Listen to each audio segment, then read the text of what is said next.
the air in Redemption, Texas tasted of dust and scorched iron.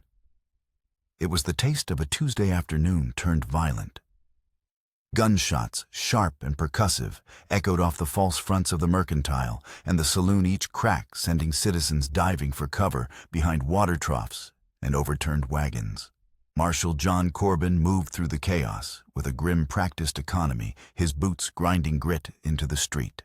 The robbery of the Redemption Savings and Loan was precise, brutal, and almost over. 3 men, their faces hidden by dusty bandanas, had moved with the chilling efficiency of soldiers. 2 were already mounted, their saddlebags bulging with the town's capital. The third, the leader, was backing out of the bank's splintered doorway, a long-barreled Colt held steady in his gloved hand. He moved not with the frantic haste of a common thief, but with a theatrical calm that was more unnerving than any shouted threat. John leveled his Winchester, the stock warm and familiar against his cheek. "It's over." He called out, his voice a low growl that barely carried over the panicked whimpers of the townspeople. "Drop the gun."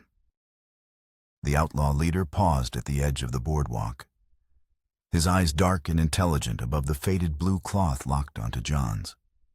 For a moment that stretched into an eternity, the world seemed to hold its breath. The wind died down, and the only sound was the frantic ticking of the clock in the now empty telegraph office. The outlaw's gaze was not one of fear or anger, but of something far more complex, a flicker of pity, of knowing mockery. Then, with a deliberate, almost graceful movement, he lowered his gun. But he didn't drop it. Instead, his other hand reached into his vest.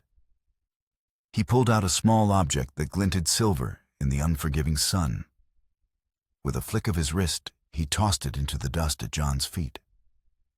It landed with a soft, metallic thud that seemed louder than the preceding gunfire. The outlaw swung into his saddle, his movements fluid and unhurried. He gave John one last lingering look before wheeling his horse around.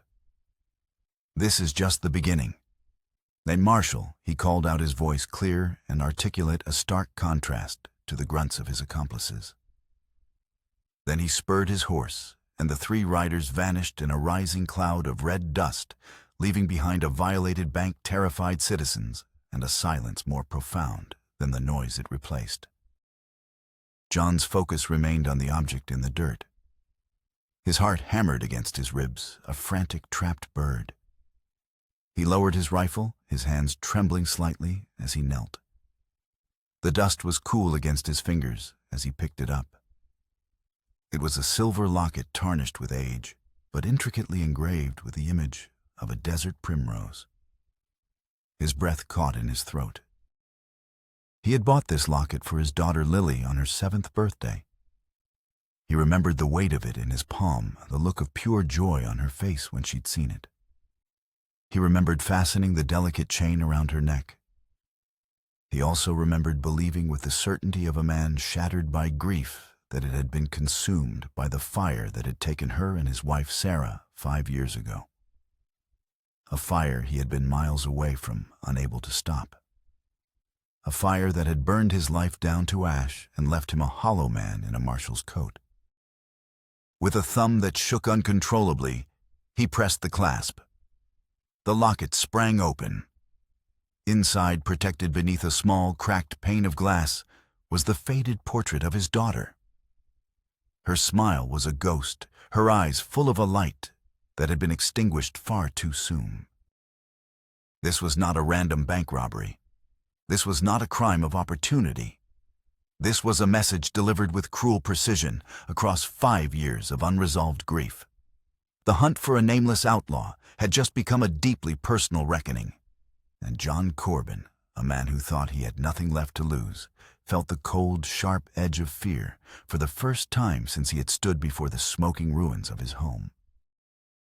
The dust settled around him, but inside John a storm had just begun to rage.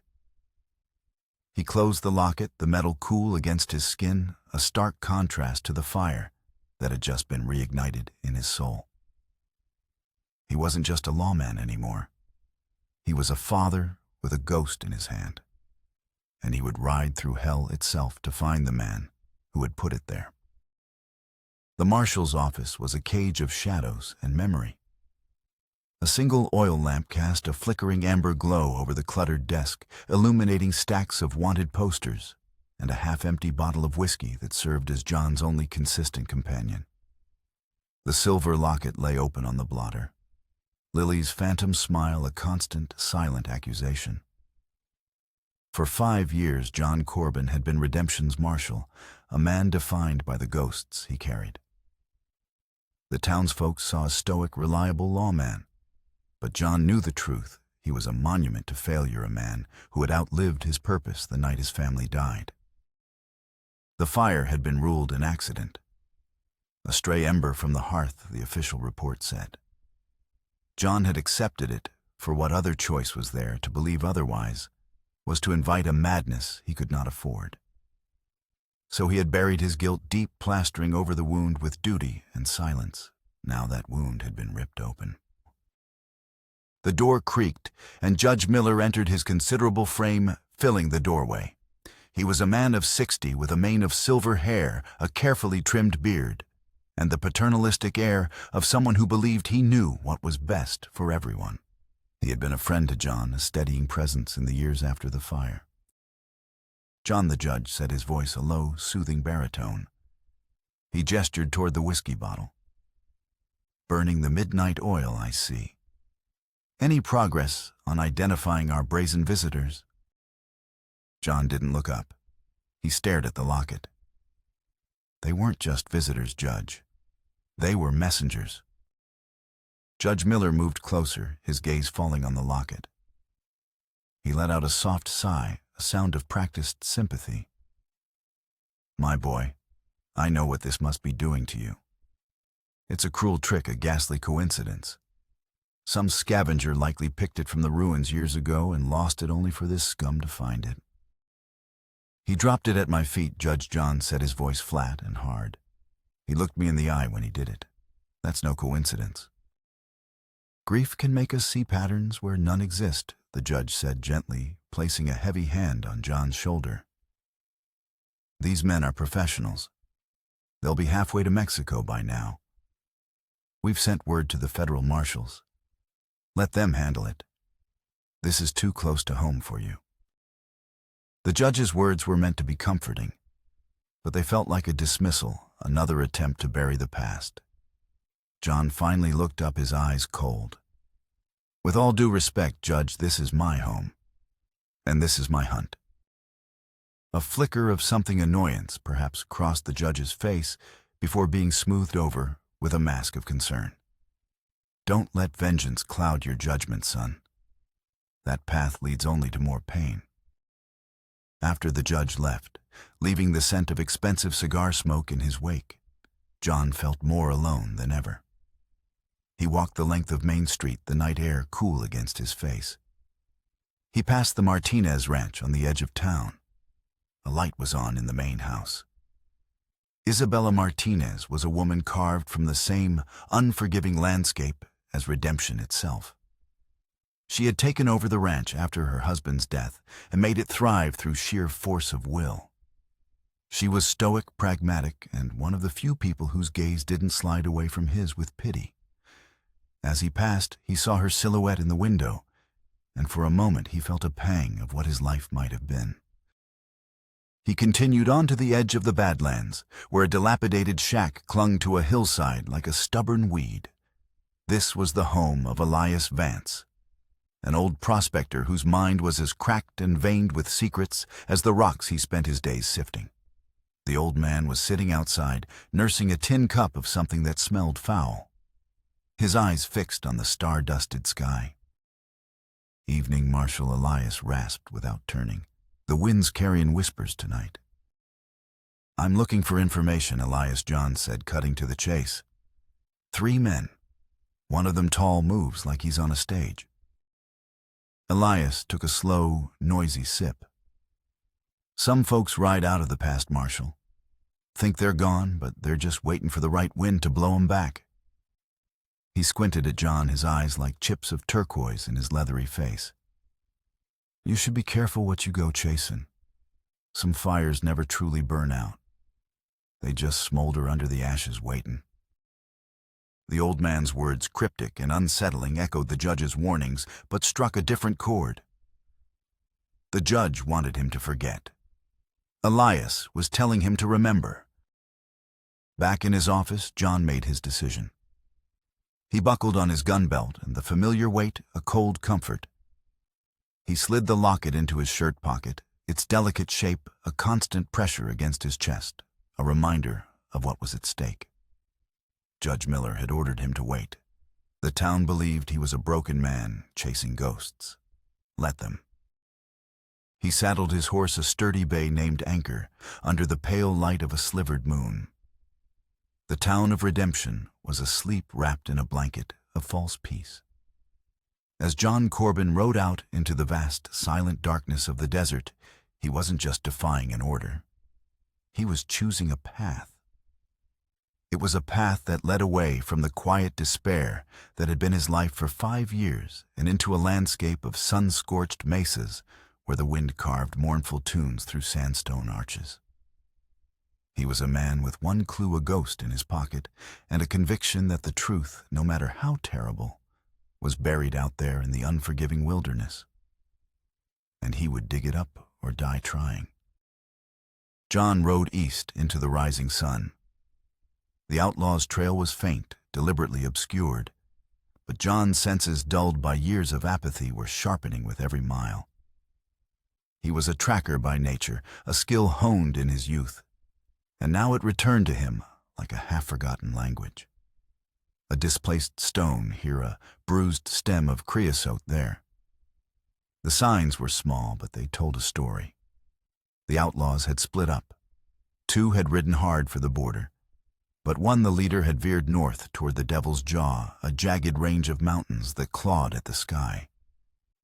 He wasn't running. He was leading. For 2 days, John tracked him across a landscape of brutal beauty. The red sand glowed like embers under the unforgiving sun, and the skeletal remains of Shala cacti reached for the sky like desperate thorny hands. The silence was absolute, broken only by the rhythmic plod of Anchor's hooves and the whisper of the wind. In that silence, John's thoughts turned inward.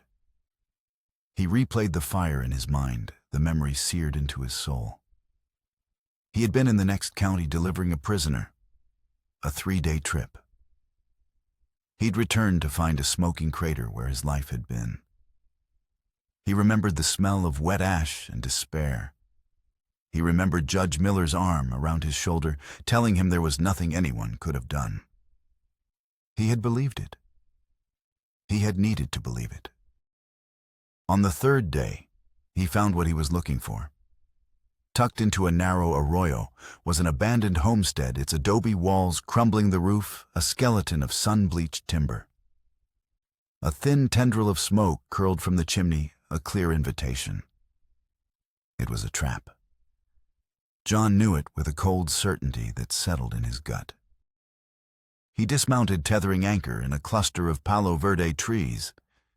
He moved with a predator's patience, circling the homestead, his Winchester held at the ready.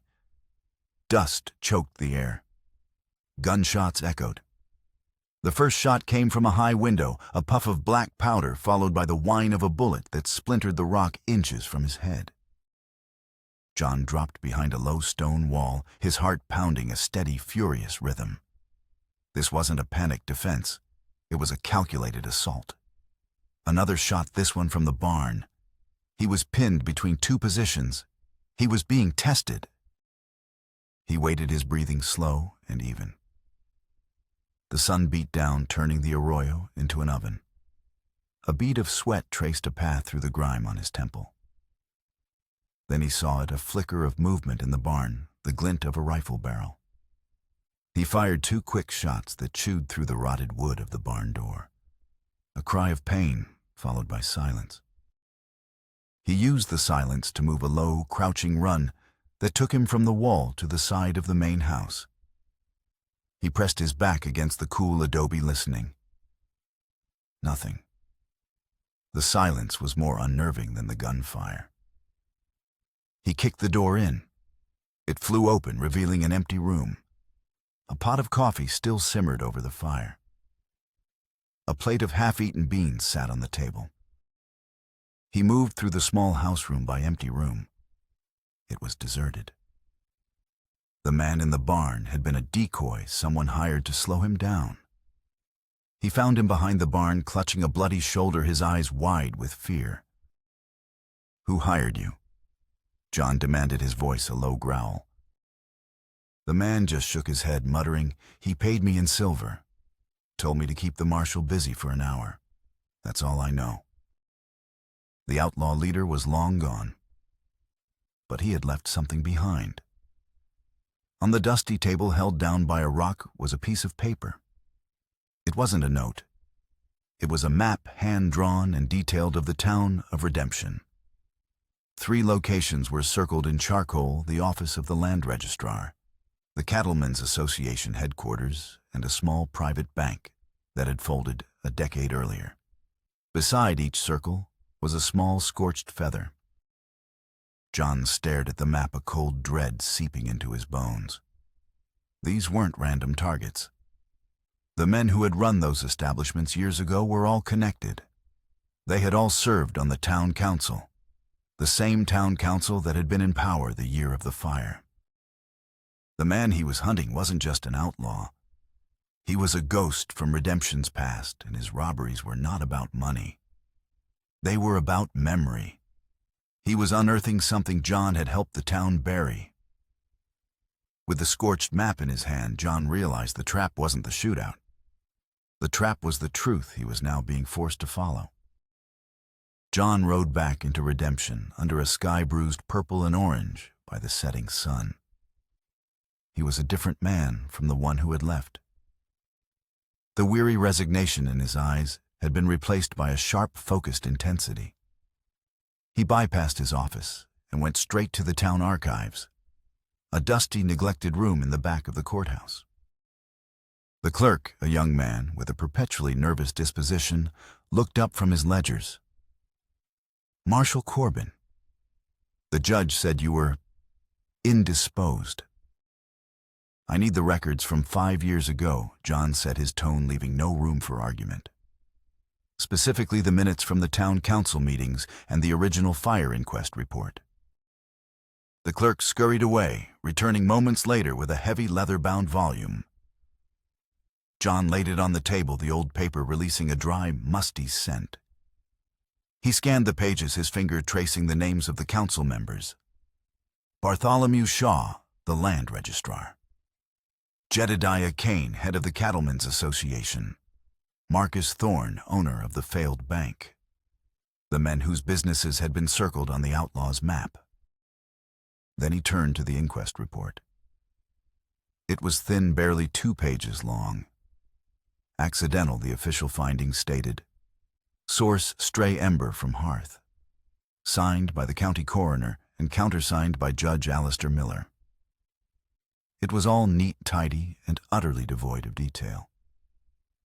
He remembered his wife Sarah had been a meticulous homemaker. She would never have left a fire unattended. The thought, once a source of guilt, now sparked with suspicion. His investigation put him directly at odds with Judge Miller. The judge summoned him to his chambers, in the room paneled in dark, imposing wood and smelling of leather and authority. "I heard you were digging through the archives," John the judge began, his tone one of weary disappointment. "And questioning the clerk. I warned you about this obsession." "This isn't an obsession," John countered, holding up a copy of the scorched map.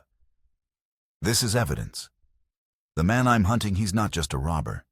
He's targeting the old council. Shaw, Kane, Thorne. What connects them?" The judge waved a dismissive hand. "Old business rivals, perhaps. Nothing that concerns the law today. You're chasing shadows, John. The federal marshals will handle the bank robbery. Your duty is to keep the peace here in the present." "My wife and daughter died in the past," John said, his voice dropping to a dangerous whisper. "And I'm beginning to think it wasn't an accident." The judge's face hardened. You are on thin ice, Marshal. Pursue this fantasy and you will force my hand. I will have no choice but to suspend you for dereliction of duty. The threat hung in the air between them. John left the courthouse, feeling the walls of the town closing in. The man who had been his mentor was now his obstacle. He sought out Elias Vance, again finding the old prospector panning for gold in a shallow creek. John laid the map on a flat rock beside him. The outlaw left this, he said, and this. He placed one of the scorched feathers next to it. Elias picked up the feather, rolling it between his thumb and forefinger. He stared into the swirling water of his pan. A phoenix, some say, is a bird born from fire, he murmured. A story of rebirth. But every rebirth starts with a death, don't it? He looked up at John, his gaze piercing. You want to know what connects those men? They got rich. Awful rich right after that big fire. The one that cleared out the old quarter for the new railroad expansion. The fire that built the new redemption. He paused, letting the words sink in.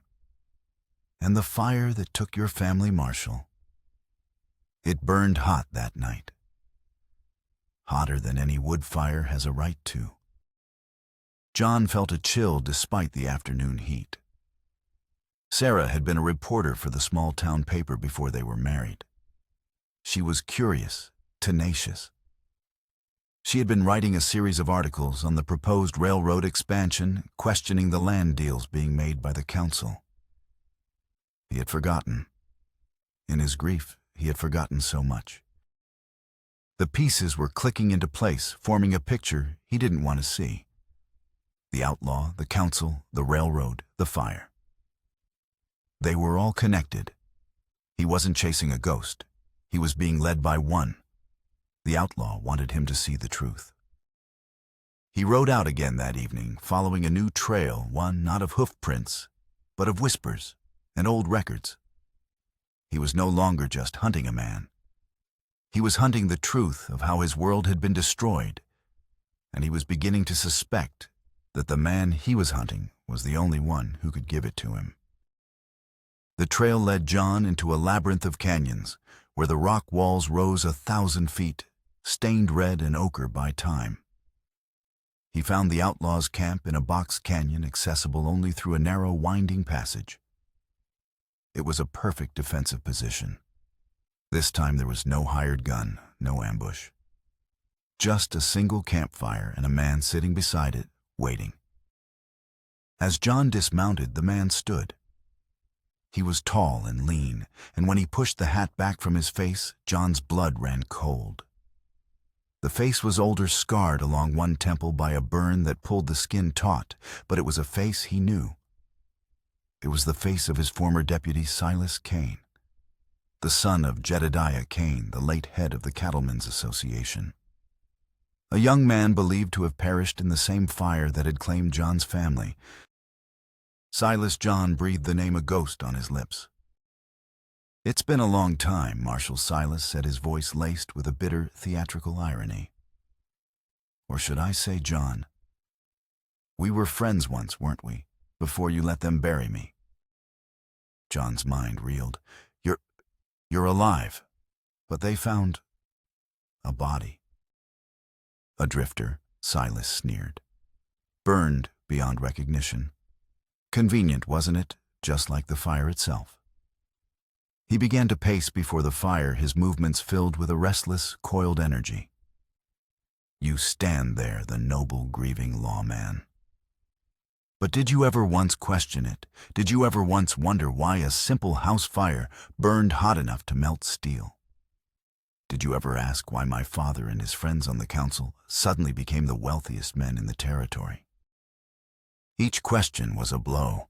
It was an accident. John insisted, the words sounding hollow, even to his own ears. An accident? Silas laughed, a harsh, broken sound that echoed off the canyon walls. No. It was arson, John. It was murder. Your wife, Sarah.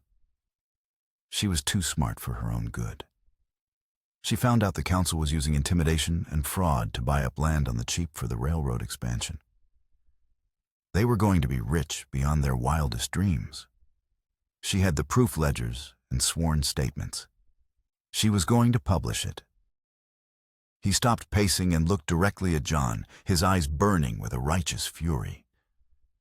They decided to silence her. They hired an arsonist to set the fire to destroy her and the evidence. But they made a mistake. I was there that night. I was visiting Sarah, showing her some discrepancies I'd found in my father's books that supported her story. When the fire started, I tried to get them out. Sarah and Lily. They were already gone. The roof came down. I was trapped, burned left, for dead. He gestured to the scar on his face.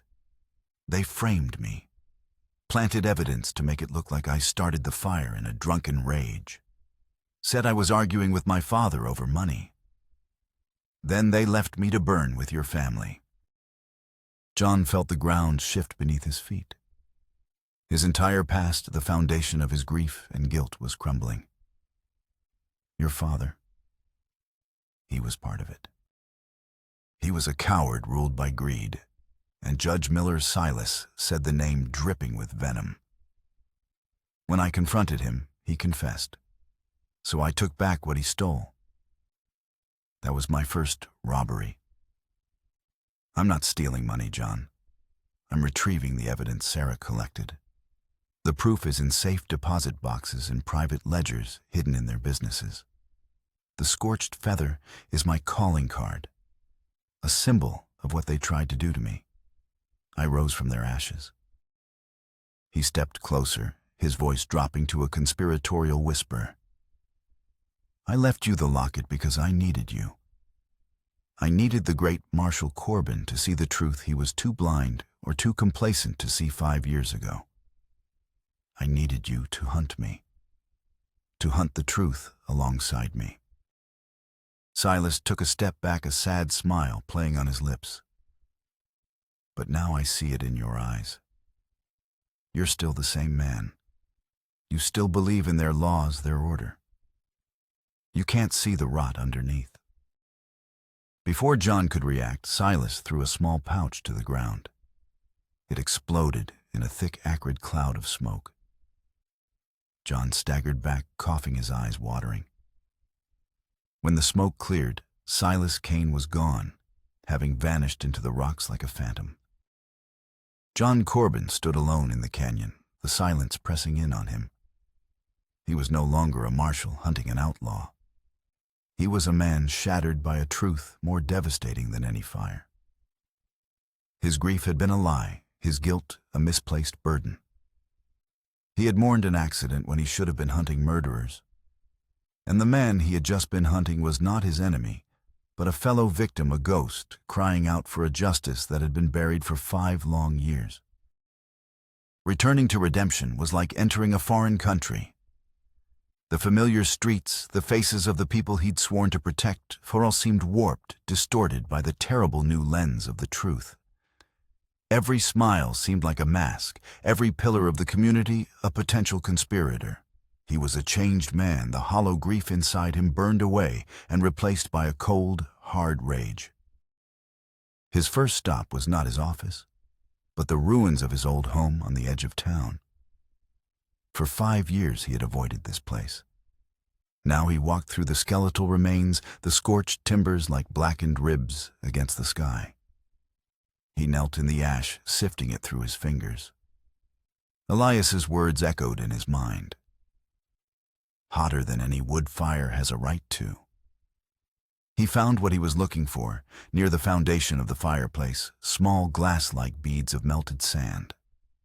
Vitrification. It was something you saw only in extreme heat, the kind created by accelerants. It was proof. Armed with this new certainty, he went to the courthouse not as a marshal, but as an investigator. He intended to pull every land deed, every financial record from the year of the fire. But he found his path blocked. "The archives are sealed," Marshall, the young clerk, said, wringing his hands nervously. He wouldn't meet John's eye. By order of Judge Miller. He said it's pending a federal inquiry. What federal inquiry? John demanded. I don't know, sir. He just took the keys. John stormed into the judge's chambers, forgoing the courtesy of a knock. Judge Miller was standing by the window, looking out over the town he controlled. He turned his expression one of calm, unassailable authority. I told you to let this go, John, he said, his voice cold. You're obstructing justice, Judge John shot back. You've sealed the records. Why? I am protecting this town from a man on a grief-stricken rampage, Miller said smoothly. Your behavior has become erratic. You're harassing citizens pursuing baseless conspiracies. You've become a liability. He walked to his desk and picked up a piece of paper. This is your official suspension pending a review of your fitness for duty. Hand over your badge and your weapon. The betrayal was so profound, so absolute, it left John momentarily breathless. The man who had pretended to be his friend, his mentor, the one who had guided him through his darkest days, was a part of the conspiracy. He wasn't just an obstacle. He was the gatekeeper. You were in on it from the beginning, John said, the realization dawning with sickening clarity. You signed the inquest. You told me it was an accident. You helped them cover it up. Judge Miller's paternal mask finally dropped, revealing the cold, ruthless man beneath. Your wife was a menace. She threatened to undo decades of work to ruin men who built this town from nothing. She was a threat to progress. Her death was unfortunate, but necessary. The calm, dispassionate confession was more chilling than any shouted threat. John's hand went to the butt of his Colt, but he stopped. He couldn't win this way. Miller had the law, the town, everything twisted around his finger. To draw on him now would be suicide, and it would bury the truth forever. John unpinned the tin star from his chest and placed it on the desk. He then unbuckled his gun belt and laid it beside the badge. The office felt suddenly quiet at the weight of his office and his identity gone. You won't get away with this, John said, his voice low and steady. Miller smiled a thin, cruel slash in his silver beard. I already have, my boy. I already have. John walked out of the courthouse unarmed and stripped of his authority. He was no longer Marshal Corbin. He was just John, a man with nothing left to lose, and a single burning purpose to expose the rot at the heart of redemption, even if it meant tearing the whole town down. He was an outcast, a pariah, but for the first time in 5 years, he was not a ghost. The conspiracy was no longer a suspicion. It was real and active, and he knew now that Silas Kane was the only person in the world he could trust. The sandstorm hit with the fury of a vengeful god. The sky turned a sickening shade of yellow-brown, and the wind howled like a legion of banshees, scouring the landscape with a blast of sand and grit that stung the skin and blinded the eyes. It was in the heart of this maelstrom that the message arrived, delivered by a young boy, paid a silver dollar to find the suspended marshal. It was a simple note written in Silas's elegant script. He has her. The silver crown mine. Come alone. Her could only mean one person, Isabella Martinez. Miller, or whoever he had working for him, had taken her. It was a move of pure, calculated cruelty, designed to force a final confrontation on their terms. The Silver Crown was an abandoned mine on the edge of the mountains, a notorious death trap of rotting timbers and unstable tunnels. A perfect place to bury secrets forever. John didn't hesitate. He saddled anchor, tying a kerchief over his nose and mouth. He rode into the teeth of the storm, the wind tearing at him, the sand, a blinding curtain.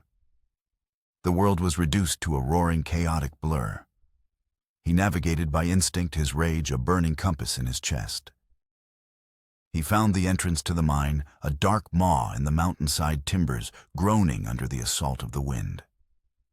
Inside, the storm's roar softened to a mournful moan that echoed through the tunnels. A single lantern casted long, dancing shadows, turning the mine into a phantasmagoric labyrinth. Isabella was there, tied to a support beam, her face pale, but her eyes defiant. And beside her stood Silas Kane, a pistol in his hand. "You came," Silas said, his voice tight. "I knew you would." "Let her go," Silas, John said, his hand hovering over the spare Colt he'd hidden in his boot. "This is between me and Miller." "It was never just between you and Miller," Silas shouted, his composure cracking. "It's between all of us. This is the stage for the final act." From the deeper shadows, two of Miller's hired guns emerged, rifles leveled at John. John's eyes darted from Silas to Isabella to the gunman. It was a setup. But something was wrong. The look on Silas's face wasn't one of triumph. It was one of desperation. "He told me you wouldn't listen to reason," Silas said, his voice ragged. "He said you'd have to be put down like a rabid dog. He promised me my name would be cleared if I helped him." "And you believed him?" John asked, taking a slow step forward. Suddenly, a new voice echoed from the mine's entrance, dripping with smug satisfaction. "Oh, he believed me. Because desperate men will believe anything." Judge Miller stepped into the lantern light, a shotgun held loosely in his hands. His clothes were immaculate, untouched by the storm. A tidy little scene, isn't it? The disgraced marshal and the crazed outlaw killing each other in a squabble over a woman. "When the storm clears, we'll find your bodies." A tragedy. But the town will be safe. The secondary twist hit John like a physical blow. Silas hadn't kidnapped Isabella. Miller had. He had forced Silas into this confrontation, playing them against each other to the very end. "You truly are a snake, Miller," Silas spat, turning his pistol toward the judge. "And you, my boy, have outlived your usefulness," Miller said calmly. That's when all hell broke loose. Miller fired his shotgun, the blast deafening in the confined space. Silas shoved Isabella to the ground, taking the brunt of the buckshot in his side. John drew his Colt and fired at Miller's men. The mine exploded in a cacophony of gunfire and splintering wood. A bullet struck a support beam near the entrance, and with a groan of tortured timber, the ceiling began to give way. Dust and rock rained down. The sandstorm outside seemed to have found its way in the howling wind, a funeral dirge for the collapsing mine. "The evidence," John, Silas yelled, clutching his side, blood seeping through his fingers. He tossed a heavy leather satchel toward John. "Everything. It's all in there." The mine was coming down around them. Miller, his face a mask of fury, leveled his shotgun for a final shot at John. But Isabella, now free, kicked a loose timber into his legs, sending him sprawling. The main entrance collapsed in a final thunderous roar, plunging them into near-total darkness, lit only by the overturned, flickering lantern. John grabbed Isabella's hand, pulling her toward a side tunnel Silas was pointing to. Timbers fell like guillotines around them. The air was thick with choking dust. It was a desperate, frantic scramble through the guts of the dying mountain, a struggle against gravity, darkness, and the weight of 5 years of lies. They fought for every inch, driven by the primal urge to survive, leaving the judge and his men to be buried by the very corruption they had sought to protect. They emerged from a ventilation shaft halfway down the mountain, blinking as the sandstorm's fury began to subside. The world was scoured clean, the air still thick with dust, but the wind was dying down to a weary sigh. Silas collapsed, his breath coming in ragged gasps, his lifeblood staining the red earth. John and Isabella tore strips from her petticoat, making a crude bandage to staunch the bleeding. "You saved my life, Silas," John said, his voice thick with an emotion he couldn't name. Silas managed a weak, grim smile. We saved each other. Now, take the satchel. Take it to the courthouse. Expose him before the entire town. Don't let him be a martyr.